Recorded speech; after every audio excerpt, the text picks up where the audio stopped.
meilleur de l'univers automobile s'est donné une fois encore rendez-vous à Genève en mars 2013. Et Renault, le géant automobile français, était présent à l'occasion de cette 83e édition célébrant le design et l'innovation.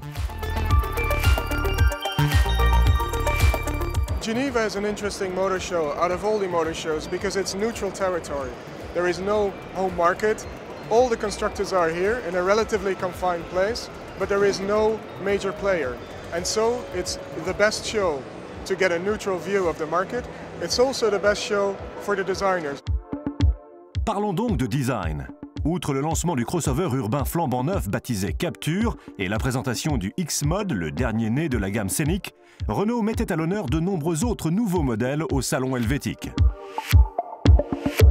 La Clio, qui fait l'unanimité aux quatre coins du monde, compte parmi les modèles phares de Renault à ce jour, et la gamme Renault Sport s'étoffe avec la nouvelle Clio GT 120 EDC qui se décline en deux versions, Aion et Break. In the case of the GT, we're at 120 horsepower, so it's obviously more easy to adopt for, the average driver, and at the same time it's giving very, very high performance from a small capacity engine. So I think it'll be appealing to people who are looking for a bit more under the foot, as we would say, but without going to the extremes of an RS. But it's not a car that's targeted at people, at boy racers in particular. It's targeted at all of us who want something that, when you put your foot down, you can accelerate uphill without having to think twice about it. Aux côtés de la GT 120 EDC, la nouvelle Clio RS 200 EDC, dévoilée l'an dernier à Paris, reflète l'engagement de Renault de proposer des véhicules alliant qualité haut de gamme et performance, tout en soulignant sa filiation technique avec le programme de Formule 1 couronné de succès.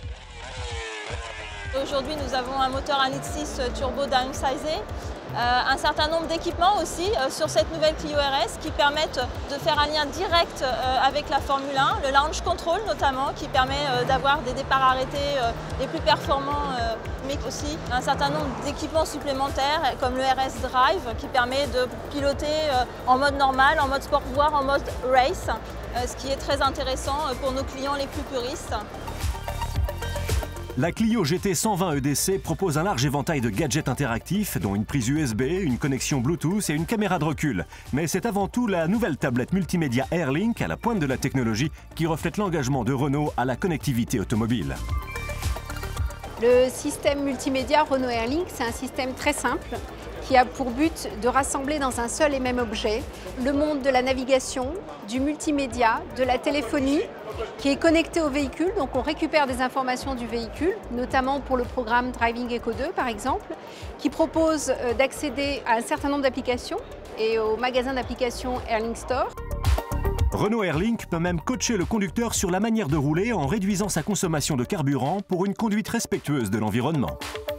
Avec un programme développé spécifiquement par Renault qui s'appelle Driving Eco 2, vous récupérez l'ensemble des informations générées par votre moteur sur la consommation.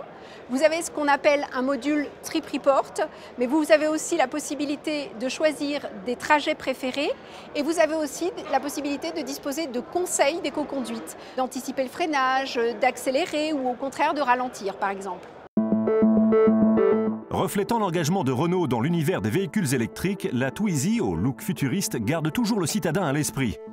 Tandis que le Kangoo zéro émission fournit des solutions de transport destinées au monde des professionnels et artisans commerçants. Avec une autonomie de 210 km, la Zoé, qui allie style et élégance, fait le bonheur des automobilistes soucieux de l'environnement, aussi bien en ville qu'à la campagne.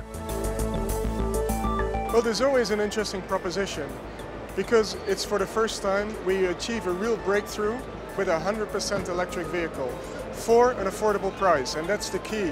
Renault is trying to create innovation for everybody, and it fits really well in that package.